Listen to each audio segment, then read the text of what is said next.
comment ne pas parler de l'inévitable Cheslin Kolbe, le Sud-Africain qui nous a porté monts et merveilles au Stade Toulousain depuis maintenant 3 saisons.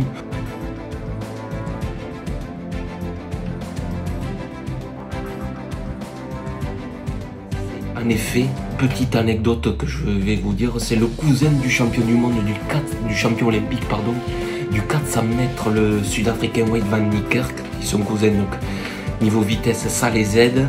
Ensuite, on a, concernant les JO, on se souvient, pour recontextualiser niveau palmarès, que Cheslin Kolbe a obtenu la médaille de bronze avec son équipe d'Afrique du Sud de rugby à 7 aux Jeux de Rio.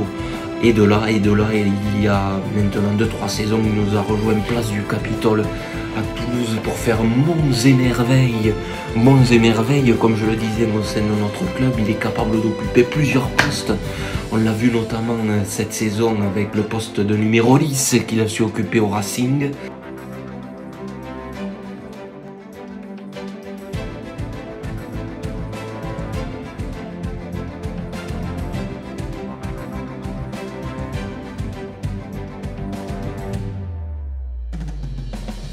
Évidemment, comment parler de lui sans oublier ses multiples faits lors de la Coupe du Monde, évidemment, au Japon.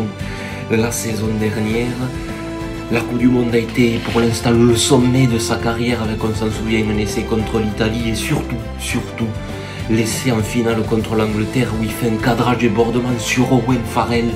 On le voit sur les images d'ailleurs, ce n'est pas n'importe qui. Un cadrage débordement sur Owen Farrell pour aller sceller le 3e sacre mondial de l'Afrique du Sud.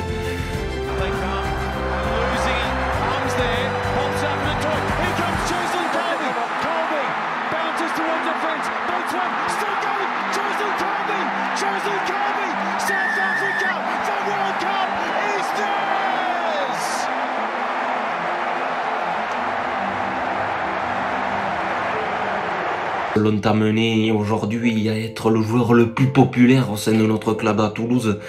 Les Kolbe qui descendent des travées d'Ernest Vallon, on ne les compte plus tous les week-ends et on espère que ça va durer très longtemps à Toulouse. Oui, Kolbe, c'est le symbole aujourd'hui de Toulouse, de la réussite toulousaine, du retour au premier plan du Stade Toulousain, notamment lors de cette saison 2018-2019. Il a porté Toulouse et l'Afrique du Sud au sommet et on espère que ça va durer sur les bords de la Ville Rose.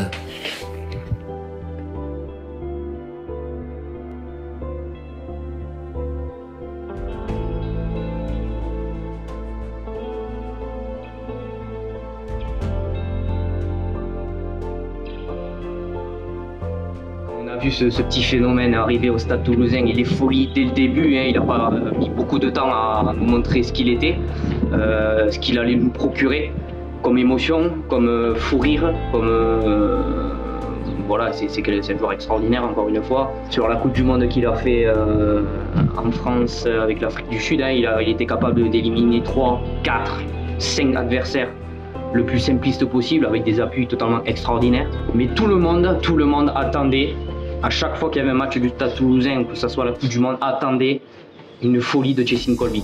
Dès qu'il avait le ballon, tout le monde était déjà debout, attendait la classe de ce joueur, attendait ce qu'il allait faire, ce qu'il allait produire sur le terrain.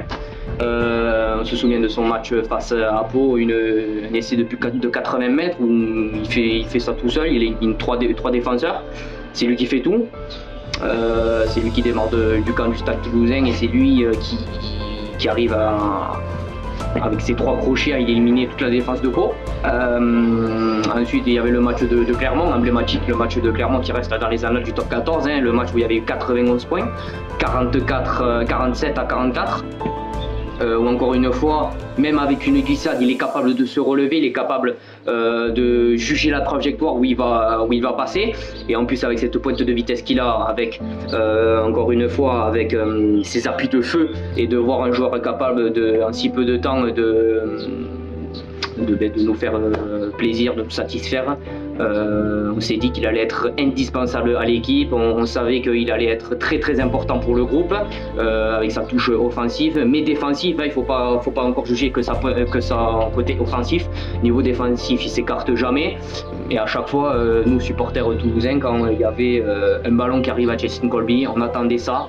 On attendait ce qu'il allait pouvoir nous procurer, ce qu'il allait pouvoir nous amener encore plus.